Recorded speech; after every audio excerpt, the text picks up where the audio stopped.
24వ రోజు నిర్మల్ జిల్లా విద్యాశాఖలో పనిచేస్తున్న సమగ్ర శిక్ష ఉద్యోగులు నేడు నిర్మల్ జిల్లా ఆర్డీఓ ఆఫీస్ ముందర వినూత్న రీతిలో ఒక సమగ్ర శిక్ష ఉద్యోగి రోబో 3.0 వేషధారణలో అందరిని అలరించిన అబ్బురపరుస్తూ శాంతియుతంగానే నిరసన తెలియజేస్తున్న ఇప్పటికైనా రాష్ట్ర ముఖ్యమంత్రి స్పందించి వెంటనే అందరిని రెగ్యులర్ చేయాలని నిరసన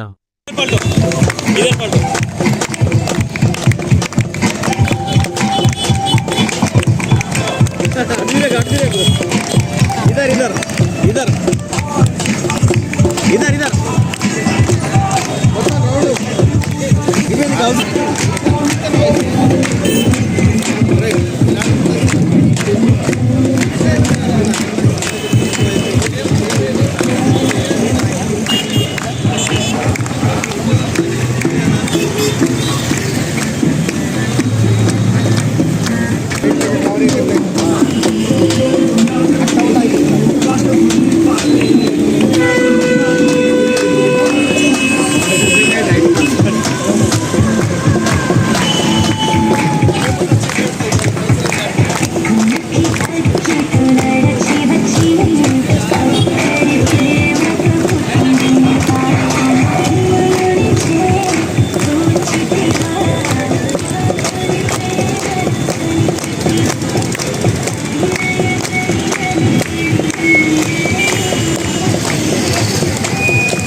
नमस्कार आओ दादा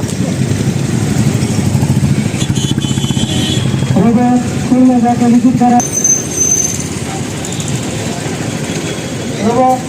दादा हमारे बोले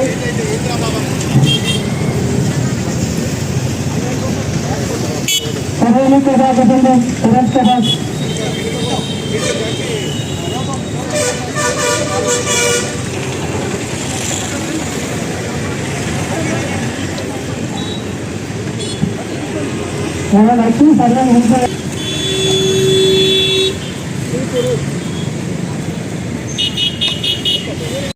ఆఫీస్ ఎదురుగా రోబోను తయారు చేసి సమగ్ర శిక్ష ఉద్యోగుల రోబోతో ఆ యొక్క నిరసన ప్రదర్శనను తెలియజేయడం జరిగింది. ఎందుకంటే ఈ ప్రభుత్వాలు అధికారులు మమ్మల్ని ఒక రోబోలాగా ఒక యంత్రంలాగా చూస్తూ మాతో అనేక రకాలైన పనులు చేయించుకోవడం జరుగుతుంది. అంటే ఒక ఉద్యోగి మల్టీపర్పస్ ఉద్యోగిగా మరి అనేక రకమైనటువంటి విధులను నిర్వహిస్తూ మరి మాకు ఒక సమయం అనేది ఉండదు. ఈ యొక్క ఎమర్జెన్సీ డిపార్ట్మెంట్ లాగా ఈ సమగ్ర శిక్ష ప్రాజెక్ట్ అనేది 24 గంటలు మరి 365 రోజులు కూడా పనిచేసే పరిస్థితి మాకు కల్పిస్తున్నారు. మరి పని బారెడు మరి జీతం మూరెడు అన్నట్టుగా ఈ యొక్క సమగ్ర శిక్ష ఉద్యోగుల పరిస్థితి ఉంది. కాబట్టి ప్రభుత్వము ఇప్పటికైనా స్పందించి మా యొక్క సమగ్ర శిక్ష ఉద్యోగుల యొక్క న్యాయపరమైన డిమాండ్స్ను వెంటనే నెరవేర్చాలని మేము ప్రభుత్వాన్ని కోరడం జరుగుతుంది. సమగ్ర శిక్షలో పనిచేస్తున్న ఉద్యోగులందరినీ కూడా మా యొక్క పని భారాన్ని పని ఒత్తిడిని గుర్తించి మరి సమాన పనికి సమాన వేతనం కల్పించే విధంగా ఈ ప్రభుత్వాలు మాకందరికి కూడా రెగ్యులరైజ్ చేయాలని పే స్కేల్ ఇవ్వాలని చెప్పేసి మరి ఈ సందర్భంగా మేము ప్రభుత్వాన్ని డిమాండ్ చేస్తూ ఉన్నాము. అలాగే మాకు స్పష్టమైన హామీ వచ్చే వరకు కూడా మా యొక్క ఈ నిరసనను కొనసాగిస్తామని తెలియజేస్తాము. ముఖ్యంగా సీఎం గారికి నమస్కారం. ఈరోజు నిర్మల్ జిల్లాలో 24వ రోజున సమ్మెలో భాగంగా మేము మీ అందరికీ తెలిసే సార్ రోబోటిక్ లాగా పనిచేస్తున్నామని చెప్పనవసరం లేదు, అయినా కానీ కూడా మరోసారి గుర్తు చేద్దామని చెప్పేసి ఈ నిరసనలో భాగంగా తెలియజేయడం సార్. ముఖ్యంగా ఎస్ఎస్సీ ఉద్యోగులందరినీ కూడా మానవతా దృక్పథంతో పనిచేయాలనే దానికి మమ్మల్ని అలవాటు చేయడం జరిగింది సార్. మేము కూడా దానికి అలవాటు పట్టి ఇన్ని రోజులు మేము ఎప్పుడు కూడా ఎక్కడ కూడా ప్రభుత్వానికి వ్యతిరేకంగా మేము ఇట్లాంటి నిరసనలు చేయలేదు సార్. మరి మానవతా దృక్పథంతో పనిచేద్దామని అంటే మాకు కనీసము మరి వీళ్ళు మానవతా దృక్పథంతో పనిచేస్తున్నారు కదా అని చెప్పేసి ఏ ఒక్కటి ధరలు కానీ ఏవి కానీ మరి మాకు తక్కువ ధరకు ఇవ్వడం లేదు సార్. రెగ్యులర్ ఉద్యోగులకు ఏ ధరకైతే ఇస్తున్నారో అదే ధరకు మరి మేము ఆ సరుకులను కొనుక్కోవాల్సి వస్తుంది. ఇంత చిన్న వేతనంతో మేము ఏ విధంగా సరుకులను కొనుక్కోగలుగుతాం? ఉదయం వాడేటటువంటి టూత్ పేస్ట్ కాడి నుంచి నైట్ వాడేటటువంటి ఆల్అవుట్ వరకు కూడా సమాన పనికి సమాన వేతనం పొందుతున్నటువంటి ఉద్యోగులు ఏ విధంగా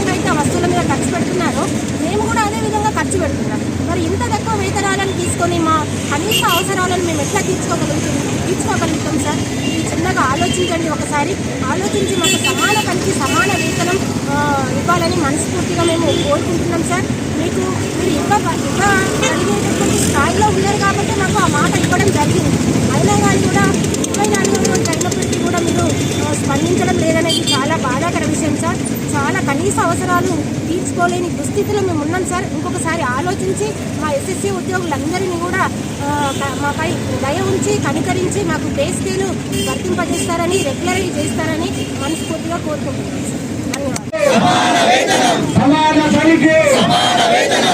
విద్యాశాఖలో పనిచేస్తున్న ఎస్ఎస్సీ ఉద్యోగులను వెంటనే విద్యాశాఖలో పనిచేస్తున్న ఎస్ఎస్సీ ఉద్యోగులను వెంటనే